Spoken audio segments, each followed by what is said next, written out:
क्षमा क्षमा दिया जहाँ करियछु आगे आज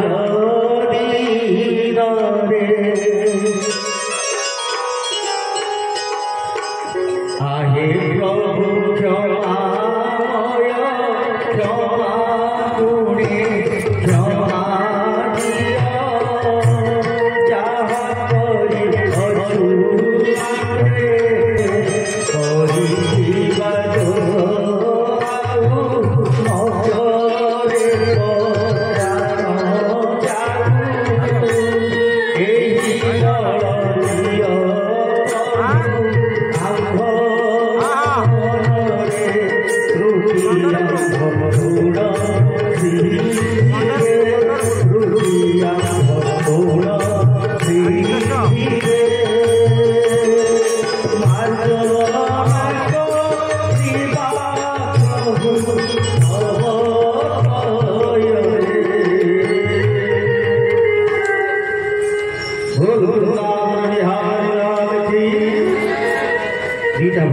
आलोच्य हो महाराज अनुरोध करी से आसन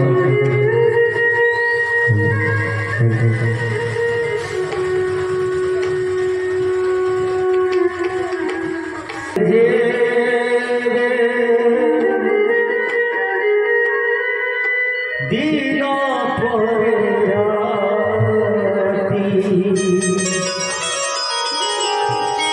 राति परे दिन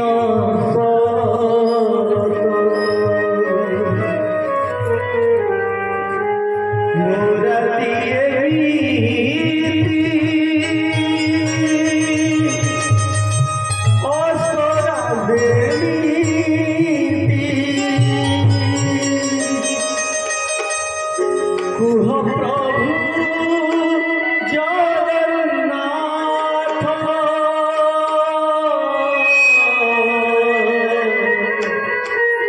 कुह प्रभु जगन्नाथ दुनिया दिन परे राति परे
जगतर जीवन जगन्नाथ महाप्रभु रेवती बलदेव परम भगवत जगत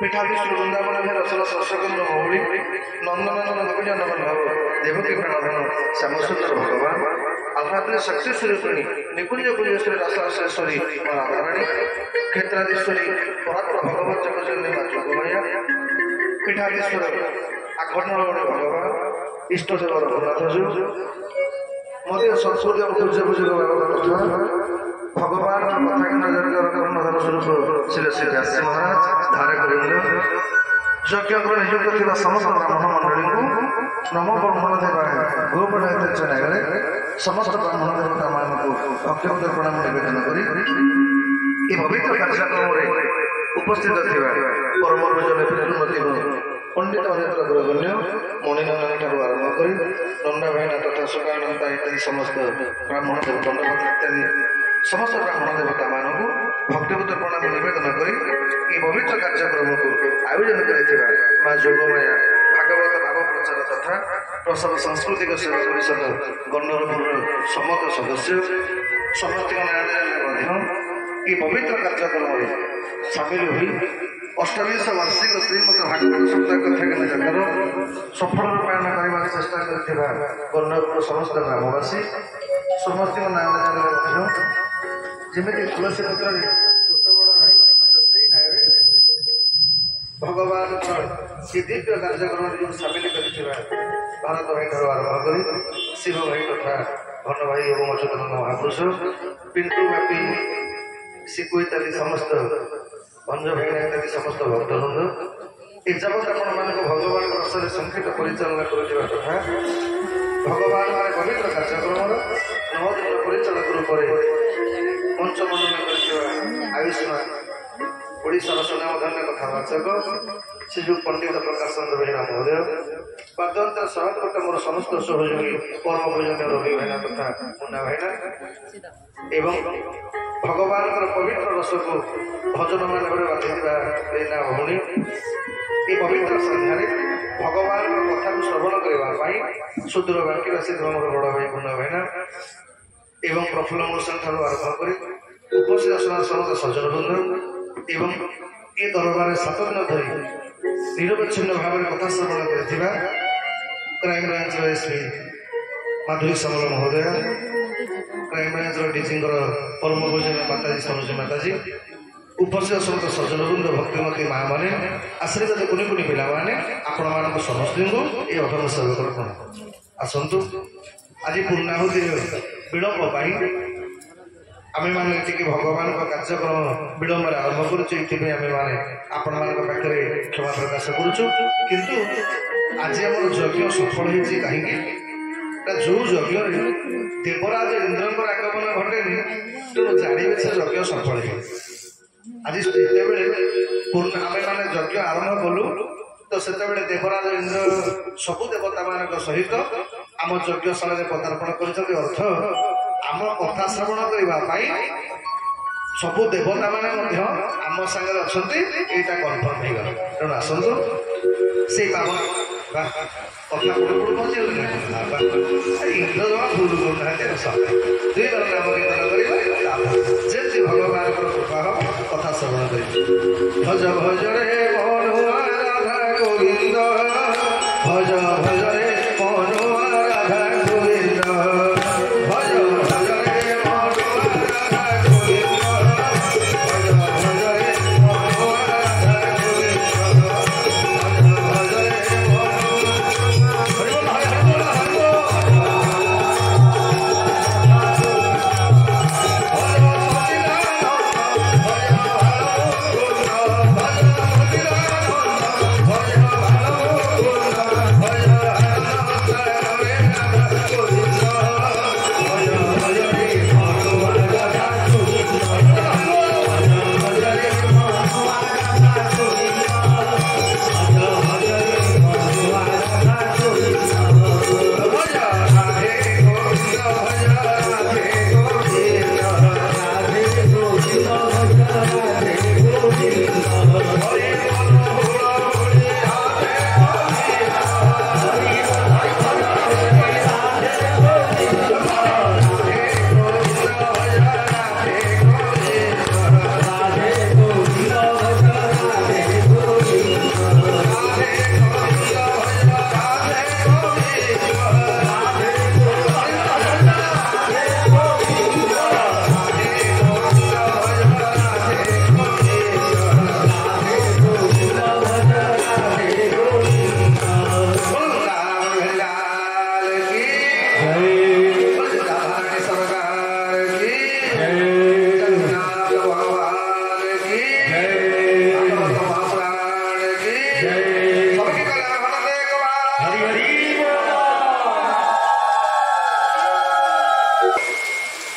दीर्घ 7 दिन धरिक आम जो तपस्या करुले भगवान कथा श्रवण कर जो चेष्टा करुले आज हूँ आम मान पूर्ण फल प्राप्तिर दिन तो जो यज्ञ कार्यक्रम वर्षा आगमन घटे आप जानवे से यज्ञ सफल हो तो से न्याय आम मान यज्ञ सफल धारण कर गत काली कथा श्रवण करे भगवान सहित माँ रुक्मणीकर शुभ परिणाम तो परीक्षित महाराज सुखदेव को पचारे सुखदेव ये भगवान सहित लक्ष्मी सहित नारायण भेटटा यहाँ चुके केते महाप्रभु लक्ष्मी नृसिंह रूप केते लक्ष्मी जगन्नाथ रूप केते सीताराम रूप किंतु ए द्वापर युगरे कौन रुक्मणी माँ को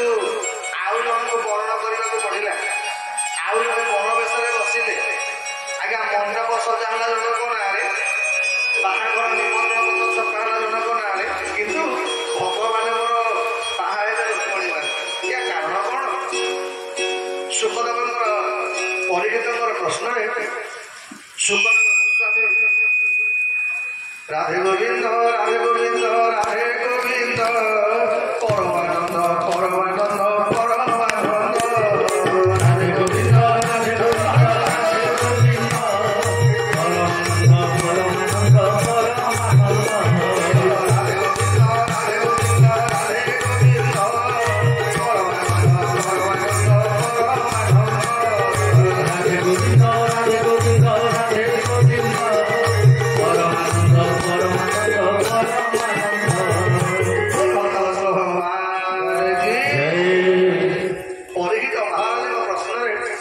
सुखदेव गोस्वामी आरंभ कले परीक्षित जो त्रेतया युग ଆପଣମାନେ ଶୁଣିଥିଲେ ଭଗବାନ ରାମଙ୍କ ସହିତ ମା ଜାନକୀ ସର୍ବପ୍ରଥମେ ଧନୁ ଭଗ୍ନ ହେଇଗଲା ପରେ ଆଜ୍ଞା ମାନେ ବର୍ଣ୍ଣମାଳା ପଡ଼ିଲା।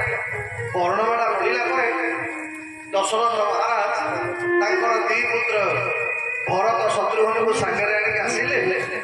ଯେତେବେଳେ ଚାରି ବରକୁ ଚାରି କନ୍ୟା ଭଗବାନ ରାମଙ୍କ ସହିତ ମା ଜାନକୀ, ଭରତଙ୍କ ସହିତ ମାଣ୍ଡବୀ, ଶତ୍ରୁଘ୍ନଙ୍କ ସହିତ ସୁତକୀର୍ତ୍ତି, ଲକ୍ଷ୍ମଣଙ୍କ ସହିତ ଉର୍ମିଳା, ଚାରି ବର ଚାରି କନ୍ୟାଙ୍କର ବାହାଘର ସରିଲା।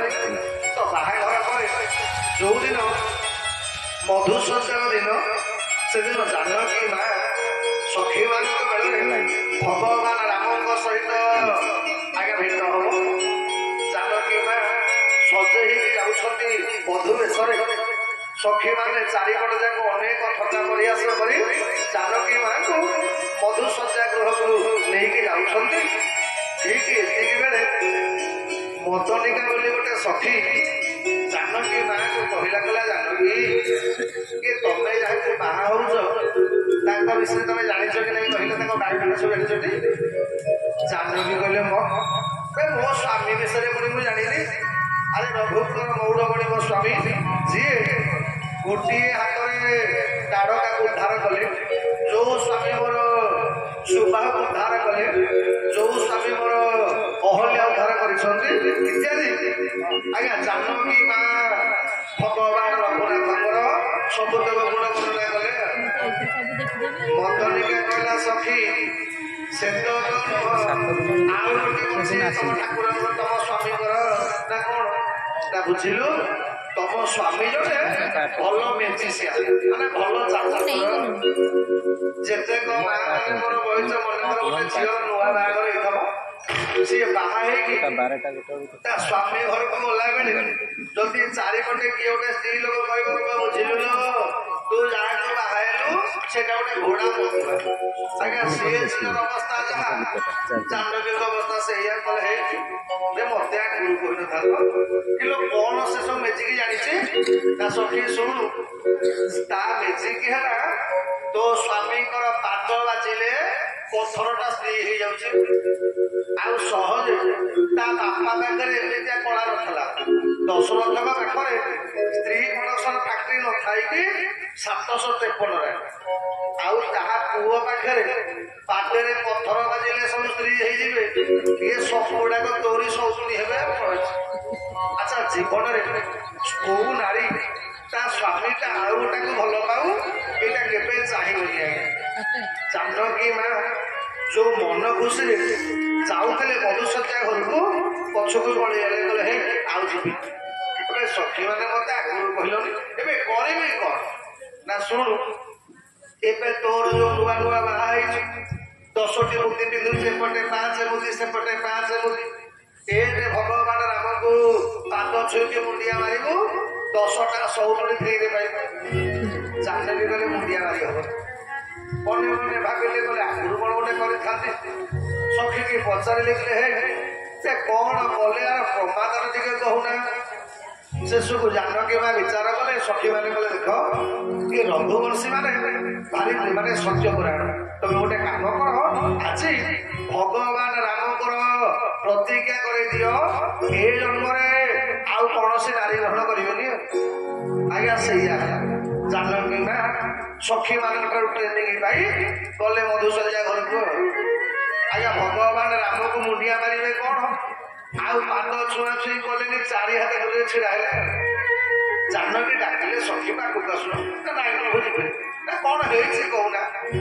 ନା ମଣିମା ତମ ପାଖକୁ ଯିବାର ନାହିଁ କି 10ଟା ସୌତୁଣୀ ମୋର ଫ୍ରିରେ ପାଇବାର ନାହିଁ। ରଘୁନାଥ କହିଲେ ଓହୋ ଏଇଥିପାଇଁ ତମେ ଆସୁନ। ଦେଖ ଆଜି ତମରି ଆଗରେ ପ୍ରତିଜ୍ଞା କରୁଛି ବୀର କର ଶ୍ରୀ ରାମଚନ୍ଦ୍ର କହେ ବନ୍ଧୁ ଜୀବନ ଜୀବାର ପୀଡ଼ା ଶରୀର କରିବି ଆନକୁ ବୋଲି ଛୋଇବି ବହୁତା ସଡ଼କୁ। ରସ ମାନେ ବୈଦେଶ ବିଳାସରେ କବି ସବ ମନ୍ଦିର କଲମ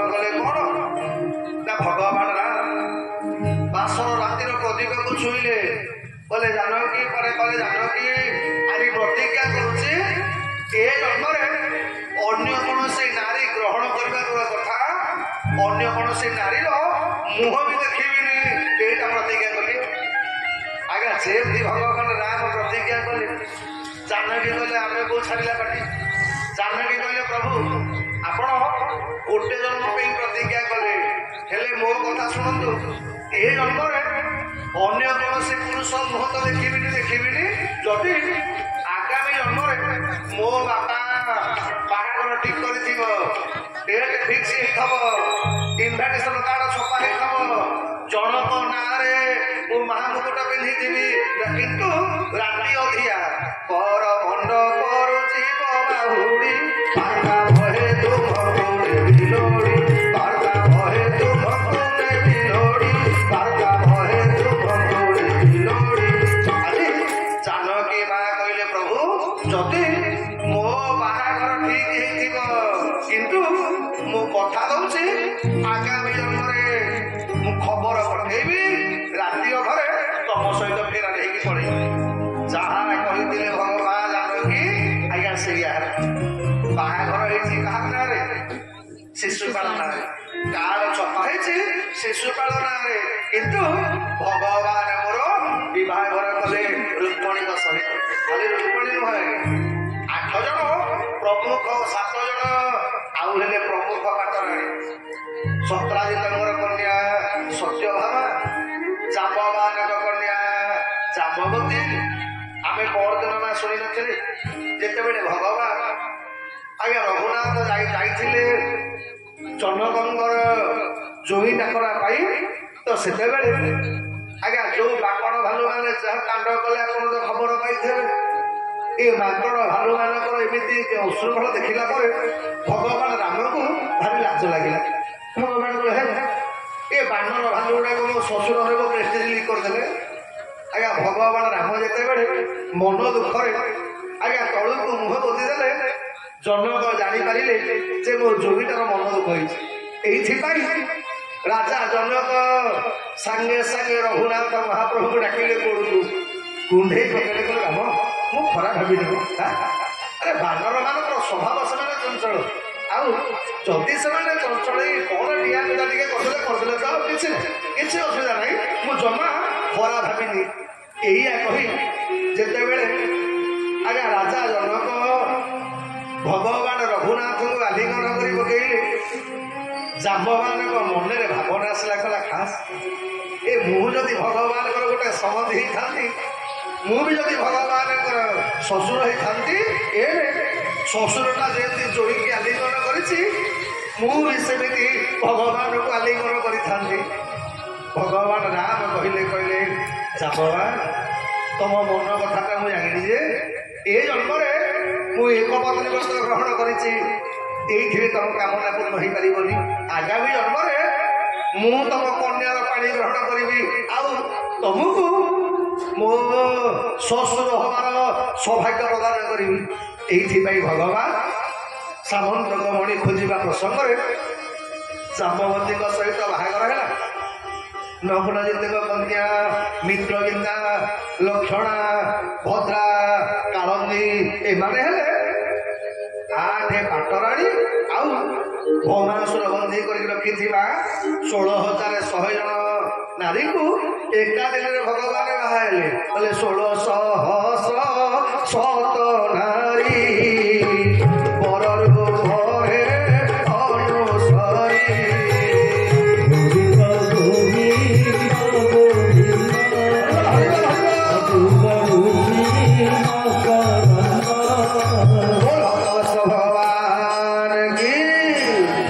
ଭଗବାନଙ୍କର ପ୍ରାଣୀ ମାନଙ୍କ ସଂଖ୍ୟା ହେଲା 16,108, ଆଉ ପ୍ରତ୍ୟେକ ରାଣୀଙ୍କ ଠାରୁ 10 ପୁତ୍ର ଗୋଟିଏ କନ୍ୟା।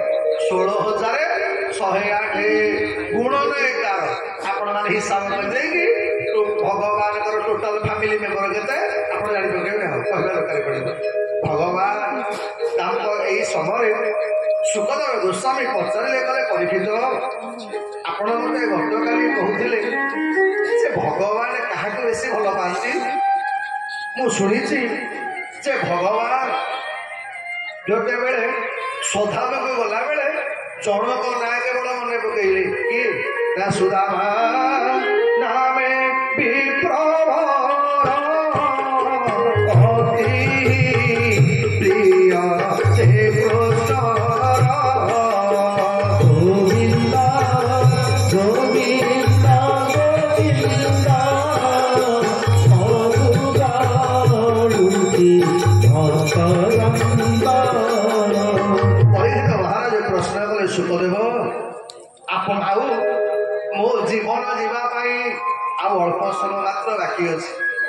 ଆପଣ ଗତକାଲି ସନ୍ଧ୍ୟାବେଳେ ମୋତେ କହିଥିଲେ ଯେ ଭଗବାନ କୁଆଡ଼େ ବ୍ରାହ୍ମଣ ମାନଙ୍କୁ ଭାରି ଭଲ ପାଆନ୍ତି ଆଉ ଜୀବନରେ ଭଗବାନ କାହାକୁ ମାନେ ଭଗବାନକୁ ପାଇବାକୁ ହେଲେ ଧନ ଦରକାର ପଡ଼େ ନା, ଭଗବାନକୁ ପାଇବାକୁ ହେଲେ ଜାତି ଦରକାର ପଡ଼େ ନା, ଭଗବାନକୁ ପାଇବାକୁ ହେଲେ ବୟସ ଦରକାର ପଡ଼େ ନା, ଭଗବାନକୁ ପାଇବାକୁ ହେଲେ ଯୋଗ୍ୟତା ଦରକାର ନାହିଁ।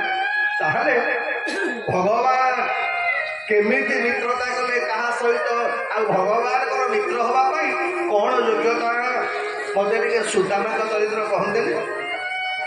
ହେ ବାପା ମାନେ ମା ମାନେ ଆପଣମାନେ ଶ୍ରବଣ କରିବେ। ଦିଟା ଚରିତ୍ର କହିଲା ବେଳେ ଶୁକଦେବ ଗୋସ୍ୱାମୀଙ୍କ ଭଳି ବ୍ରହ୍ମଚାରୀଙ୍କର ଆଜ୍ଞା ସମାଧି ଲାଗିଗଲା। ଏଇଥିପାଇଁ ଏ ଦିଟା ଚରିତ୍ର କହିଲା ବେଳେ ଅଲଗା ସାଧୁ ସନ୍ଥ ମାନେ ଭଜନ କୀର୍ତ୍ତନ ମନ୍ତ୍ର ବୋଲି ଶୁକଦେବଙ୍କୁ ପୁଣି ଚେଷ୍ଟା କରିଲେ। ପ୍ରଥମେ ଯେତେବେଳେ ଧ୍ରୁବର ଚରିତ୍ର କହୁଛନ୍ତି ପରି ଶୁକଦେବ ଗୋସ୍ୱାମୀ ଏ ଧ୍ରୁବ ଚରିତ୍ର କହିଲା ବେଳେ ଶୁକଦେବଙ୍କର ଧ୍ୟାନ ସମାଧି ହେଇଗଲା।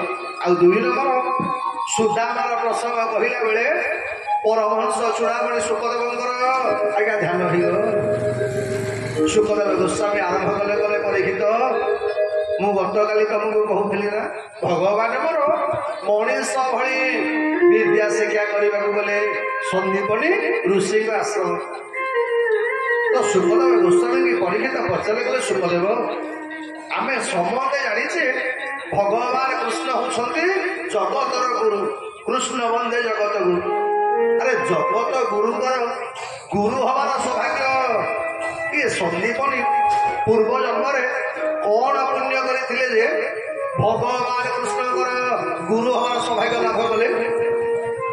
ଶୁକଦେବ ଗୋସ୍ୱାମୀ କହିଲେ ପରୀକ୍ଷିତ ଇଏ ସନ୍ଦୀପନୀ ଋଷି ଭଗବାନ କୃଷ୍ଣଙ୍କୁ ଶିଷ୍ୟ ରୂପରେ ପାଇଲେ କେବଳ ତାଙ୍କ ଗୁରୁଙ୍କ ପାଇଁ। ସନ୍ଦୀପନୀ କୌଣସି ଆଜ୍ଞା ମନ୍ଦିରକୁ ଯାଇନାହାନ୍ତି, କୌଣସି ସାଧନା କରିନାହାନ୍ତି, କୌଣସି ତପସ୍ୟା କରିନାହାନ୍ତି, କେବଳ ଗୁରୁଙ୍କ ପ୍ରତି ଭକ୍ତି ତାଙ୍କୁ ଭଗବାନଙ୍କର ଗୁରୁ ହବା ପାଇଁ ସୁଯୋଗ ପ୍ରଦାନ କଲା। ଆଜ୍ଞା ସନ୍ଦୀପନୀ ଯେତେବେଳେ ତାଙ୍କ ଗୁରୁଙ୍କ ଆଶ୍ରମରେ ପାଠ ପଢୁଥାନ୍ତି ଆଜ୍ଞା ସନ୍ଦୀପନୀଙ୍କର ପାଠ ଭଲ ହୁଏ। କିନ୍ତୁ ପାଠ ଭଲ ହୁଏନି ଏଇଥିପାଇଁ ସନ୍ଦୀପନୀ କି ଅଲଗା ପିଲାମାନେ ସମସ୍ତେ ଆଜ୍ଞା ହୀନ ଦୃଷ୍ଟିରେ ଦେଖନ୍ତି। କଣ କରିବେ ଆଜ୍ଞା ସମସ୍ତଙ୍କର ତ ସ୍ମରଣ ଶକ୍ତି ସମାନ ନୁହଁ, ସମସ୍ତଙ୍କର ମନେ ରଖିବାର ଶକ୍ତିଟା ସମାନ ନୁହଁ। ଏ ଯେତେବେଳେ ସନ୍ଦୀପନୀ କି ସମସ୍ତେ ପରିହାସ କରନ୍ତି ଦିନେ ତାଙ୍କ ଗୁରୁଙ୍କର ଦୟା ଲାଗିଲା। ଗୁରୁ ବିଚାର କଲେ କଲେ ଛୋଟିଆ ପିଲାଟାକୁ ସମସ୍ତେ ଯିଏ ଯାହା ପାଇଲା କହିଲା। ଏଇଥିପାଇଁ ସନ୍ଦୀପନୀ ପରୀକ୍ଷା କରିବା ପାଇଁ ତାଙ୍କ ଗୁରୁ ଦିନେ ଡାକିଲେ କଲେ ସନ୍ଦୀପନୀ ଆଜ୍ଞା ସନ୍ଦୀପନୀ ଭଲ ପାଠ ପଢୁନଥିଲେ ସତ, କିନ୍ତୁ ଏକାନ୍ତ ଗୁରୁ ଭକ୍ତ। ଯେମିତି ଗୁରୁଙ୍କର ଡାକରା ମିଳିଗଲା ଗୁରୁଙ୍କର ସାମ୍ନାରେ ହାତ ଯୋଡ଼ିକି ଛିଡା ହେଇଛନ୍ତି ସନ୍ଦୀପନୀ। ଗୁରୁ କହିଲେ କଲେ ସନ୍ଦୀପନୀ ମୋ ପୁଅଟା ଖେଳୁଛି, ଯା ମୋ ପୁଅଟାକୁ ନବୁ କୂଅରେ ଫୋପାଡ଼ି ଦବୁ। ଆଜ୍ଞା ସନ୍ଦୀପନୀ ପଚାରିଲେନି ଯେ ଆପଣଙ୍କ ପୁଅକୁ ଫୋପାଡ଼ି ଦେଲେ କାଳେ କିଏ କଣ କହିବ, ପୁଅଟା ମରିଯିବ, କିଛି ଚିନ୍ତା କଲେନି। ସିଧା ସଡ଼କ ପୁଅଟାକୁ ନେଲେ କୂଅରେ ପକେଇଦେ। ଯେତେବେଳେ ପୁଅଟା କୂଅରେ ପଡ଼ିଗଲା ଆଜ୍ଞା ଅଲଗା ଶିଷ୍ୟମାନେ ଦେଖିଲେ ଯେ ସନ୍ଦୀପନୀଟା ଗୁରୁଙ୍କ ପୁଅକୁ ନେଇକି କୂଅରେ ପକେଇ ଦେଲାଣି। ଆଜ୍ଞା ଗୁରୁଙ୍କର ପ୍ରିୟ ହବା ପାଇଁ ସେଦିନ ସବୁତକ ଶିଷ୍ୟ ସନ୍ଦୀପନୀ କି ଭଲ କି ବାଡ଼େଇ ପକେଇଲେ। ଆଜ୍ଞା ମାଡ଼ ଖାଇସାରିଲା ପରେ ମଧ୍ୟ ସନ୍ଦୀପନୀ କହିଲେନି ଯେ ମୋ ଗୁରୁ ମତେ କହିଥିଲେ ତାଙ୍କ ପୁଅକୁ ପକେଇଦବା ପାଇଁ। କିଛି ଦିନ ଗଲା, ମାଡ଼ ଖାଇକି ସେମିତି ରହିଲୁ। ଆଉ କିଛି ଦିନ ପରେ ସନ୍ଦୀପନୀ ପୁଣି କହିଲେ, ତାଙ୍କ ଗୁରୁ କହିଲେ ସନ୍ଦୀପନୀ ଆଜି ନିଆଁ ଲଗେଇଲେ ଆଶ୍ରମରେ। ଆଜ୍ଞା ଗୁରୁଙ୍କର ଆଦେଶ ମାନିଲେ ସନ୍ଦୀପନୀ, ଆଗ ପଛ ବିଚାର କଲେନି, ନିଆଁ ଲଗେଇଦେଲେ। ଯେତେବେଳେ ଆଶ୍ରମଟା ଜଳିଗଲା, ଆଜ୍ଞା ସବୁତକ ଶିଷ୍ୟ ପୁଣି ସନ୍ଦୀପନୀକି ବାଡ଼େଇଲେ। ମାଡ଼ ଖାଇସାରିଲା ପରେ ମଧ୍ୟ ସନ୍ଦୀପନୀ ଜୀବନରେ କୋଉ ଦିନକ ପାଇଁ କହିଲେନି ଯେ ମୋ ଗୁରୁ ମତେ କହିଥିଲେ ନିଆଁ ଲଗେଇଦେବା ପାଇଁ। ଆଜ୍ଞା ସନ୍ଦୀପନୀଙ୍କର ମାଡ଼ ଖାଇକି ଶୋଇଛନ୍ତି। ଏ ସମୟରେ ଗୁରୁ ପହଞ୍ଚିଗଲେ, କହିଲେ ସନ୍ଦୀପନୀ ମୁଁ ତମକୁ ପରୀକ୍ଷା କରୁଥିଲି, ପରୀକ୍ଷାରେ ତମେ ପାସ୍ କରିଗଲ। ଆରେ ତୋର ଏଡ଼େ ଗୁରୁ ଭକ୍ତି, ମୋ ପାଇଁ ତୁ ବିନା କାରଣରେ ମାଡ଼ ଖାଇଲୁ, ଥରକ ପାଇଁ ତୁ ମୋ ନାଁ ନେଇନୁ। ଶୁଣୁ ଆଜି ମୁଁ ତତେ ବର ଦଉଛି, ଯୋଉ ଭାଗ୍ୟଟା ମୋର ହେଲାନି, ତୁ ଯେ ଜଗତର ଗୁରୁ ଭଗବାନ କୃଷ୍ଣ ତାଙ୍କର ଗୁରୁ। ଖାଲି ସେତିକି ନୁହଁ, ଏ ସନ୍ଦୀପନୀ ମୁଁ ତତେ ବର ଆଶୀର୍ବାଦ କରୁଛି, ଆଜିଠାରୁ ସକଳ ବେଦ ଉପନିଷଦ ତୋର ମୁଖସ୍ଥ ହେଇଯିବ। ଆଜ୍ଞା ଯେମିତି ଗୁରୁ ମୁହଁ ମାରିଦେଲେ, ହାତ ଲଗେଇଦେଲେ, ଆଜ୍ଞା ପାଠ ପଢୁନଥିବା ସନ୍ଦୀପନୀ ନିମିଷକ ଭିତରେ ହେଇଗଲେ ପ୍ରଚଣ୍ଡ ଜ୍ଞାନୀ। ସିଂହ ପାରି ହୋଇବାସ ଗୁରୁ ସୁମରି ନାମରେ ବସ, ସିଂହ ପାର ହୋଇବାସ ଗୁରୁ ସୁମରି ନାମରେ ବସ, ସିଂହ ପାର ହୋଇବାସ ଗୁରୁ ସୁମରି ନାମରେ ବସ, ସିଂହ ପାର ହୋଇବାସ।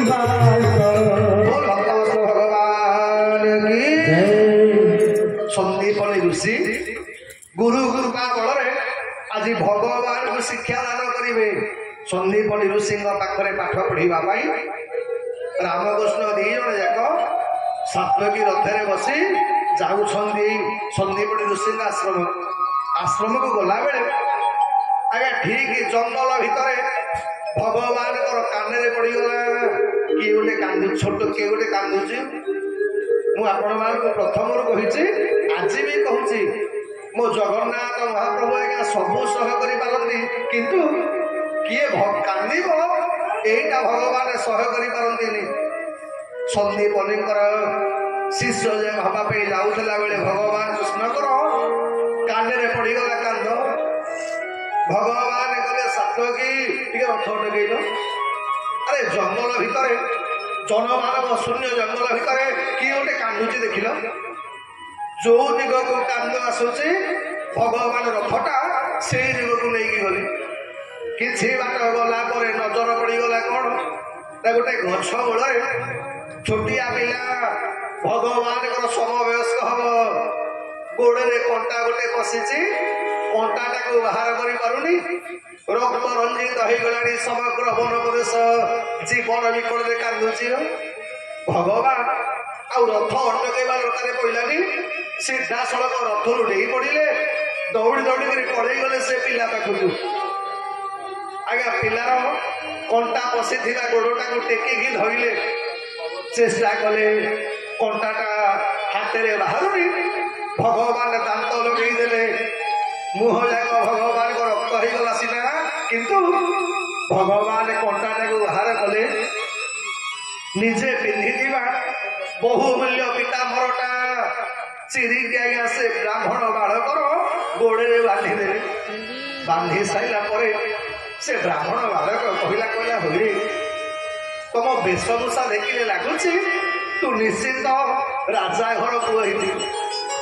ଏଡେ ବଡ ରାଜା ଘରର ପୁଅ ହେଇ ଏ ମୋ ଭଳିଆ ଗୋଟେ ଗରିବ ବ୍ରାହ୍ମଣଟାର ତୁ ମୁହଁ ଲଗେଇକି କଣ୍ଟା କାଢିଲୁ, ତୁ ଏତେ ବଡ ମୂଲ୍ୟବାନ ତ ଲୁଗାଟାକୁ ଚିରିଦେଲୁ। ଭଗବାନ ହସିଲେ, କହିଲେ ହେ ଏ ତମ ରକ୍ତ ଠାରୁ ଏ ଲୁଗାଟା ମୂଲ୍ୟବାନ ନୁହଁ। ଆଚ୍ଛା ତମ ପରିଚୟ କଣ? ସୁଦାମା ପରିଚୟ ଦେଲା, ମୁଁ ହଉଛି ସନ୍ଦୀପନୀ ଋଷିଙ୍କର ଶିଷ୍ୟ, ମୋ ନାଁଟା ସୁଦାମା। କାହିଁକି ନା ବାଲ୍ୟ ଅବସ୍ଥାରେ ଯେତେବେଳେ ପିଲାମାନେ गुरु आश्रम थिला बेले बाप माँ को परिचय दिखती आज्ञा गुरुकर परिचय दिखती सन्दीपनीकर शिष्य बोल परिचय देले सुदामा बोले गुरुकर निर्देश मु जंगल को काठ काटा आसी आ गोड़े गोटे कंटा पशिगला ये भारी कष्ट होता। अच्छा तमें किए भगवान परिचय देले मु मथुरार राजा वसुदेवंकर संतान मो नाटा हूँ कृष्ण भगवान पचारे गला अच्छा सुदामा ये तुमर कौन क्या सांग ना तुम एड़े बड़ जंगल को एकुटी आसीच कौन आउ कौन सन्दीपनकर कई शिष्य ना सुदामा मुंड तलू को पोतिला गला कथा कौन कि आम आश्रम जिते पिला अच्छा सम्मति भितर मुझे सबुठ गरीब ए मु गरीब पिलाटा बोली मो सांग मैंने मो सांगे कहीं सांग हुए मु सब एकुटिया रहा भारी भल पाए भगवान बोले कौन है तुमर कहीं सांग ना सुदामा कला ना आज्ञा भगवान हाथ मिलई देले बोले आज ठार मु तोर सांग हेबी आज्ञा कहीकि भगवान सुदामा को कुंडे पकड़े जेमती भगवान सुदामा को कुंडे सुदामा भगवान को कुंडे कहला बंधु आज पर्यंत ए गरीब ब्राह्मणटार कहीं सांग नथिले प्रथम थर मते सांग कहिच कथा दियो तमे बड़ हैला परे आउ मते भूलिबनी तो भगवान कले बंधु कथा दउछि जीवन जाक जेते बड़ पदवी पाइले मु तुमको भूलिबि आज्ञा भगवान गोटे केवल गोटे कथा देखती कौन कहले जी थरे मात्र भगवान को कहे हे महाप्रभु आपण व्यतिरेक ए दुनिया रे मोर कहीं नहांती आज्ञा भगवान भय हाथटा आपण आड़ टाणी लंबिक पड़े आसे ये मु भागवत आरंभ कला बेले प्रथमे कहली कौन ना अनाथ से जगन्नाथ नाथ स्वेन संशय जस्नाथ जगन्नाथ तस् दुख कथ प्रभु आज्ञा जीवन में जार कहीं नहांती जगन्नाथ महाप्रभु अच्छा आज्ञा ये जदि जीवन में किए आपको धोखा देला जदि किए आपको प्रतारणा कला आपण केवे मन दुख करेंगे कहीं संसार लोक मैंने आज अच्छा काली की परिवर्तन हो किंतु वो महाप्रभु जीवन जाक परिवर्तन होती आज्ञा संसार रे बंधु देला नेला बंधु नदेले नेले किए कहार संसार रे बंधु देला नेला बंधु नदेले नेले किए कहार तुम परी बंधु किए से होइब तुम परी बंधु किए से होइब धरि देव एही सुदामा पूरा दीन बंधु हे तुमे मोरा दीन बंधु हे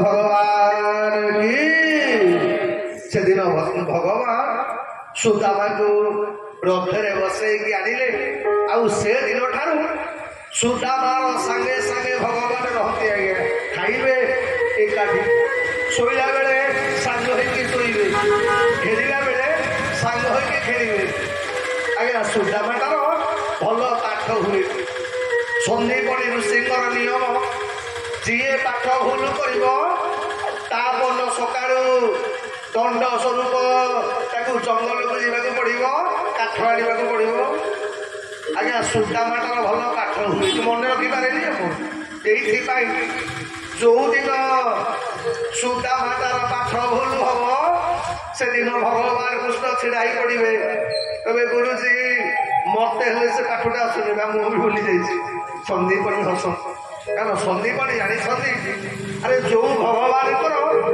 निश्वास वेदर उत्पत्ति से भगवान पाठ भूल हम किंतु भगवान भावती कौन अरे मो सांगटा ଏକୁଟିଆ ଜଙ୍ଗଲକୁ କାଠ ପେଇଯିବ। ଏଇଥିପାଇଁ ଭଗବାନ ଜାଣିକିରି ଆଜ୍ଞା ଭୁଲ କହନ୍ତି କଲେ ଗୁରୁଜୀ ମତେ ଏ ପାଠଟା ଆସୁନି। ଗୁରୁ କହନ୍ତି କହେ ତମେ ଦି ଜଣ ଯାକ କାଲି ସକାଳୁ ଯିବ କାଠ ଆଣିବା ପାଇଁ। ବାଟରେ ଗଲା ବେଳେ ସୁଦାମା ପଚାରେ କାହ୍ନା ତମକୁ କାଠ ଆସୁଥିଲା ନା?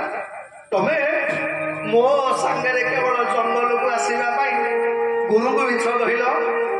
ଭଗବାନ ହସନ୍ତି କଲେ ହେ ତୁ ଗୋଟେ ଏକୁଟିଆ ଯିବୁ ଏଇଟା କଣ ମତେ ଭଲ ଲାଗିବ? ଏଇଥିପାଇଁ ମୁଁ ଜାଣିକି ଗୁରୁଙ୍କୁ ମିଛ କହିଛି। ଆଜ୍ଞା ସବୁଦିନ ଯାଆନ୍ତି କୃଷ୍ଣ ସୁଦାମା ଆଜ୍ଞା ଭଗବାନଙ୍କର ଜଙ୍ଗଲକୁ ଯାଆନ୍ତି ସମିଧ ଆଣିବା ପାଇଁ। ଏମିତି ଦିନେ ସୁଦାମାର ପାଠ ଭୁଲ ହେଲା। ପାଠ ଯେମିତି ଭୁଲ ହେଇଛି ଭଗବାନ କୃଷ୍ଣ ଛିଡା ହେଇ ପଡିଲେ। ସନ୍ଦୀପଣି ଜାଣିଲେ ମୁଁ ଜାଣିଛି ତମର ବି ପାଠ ଭୁଲ ହବ, ତେଣୁ ଆସନ୍ତା କାଲି ତମେ ଦି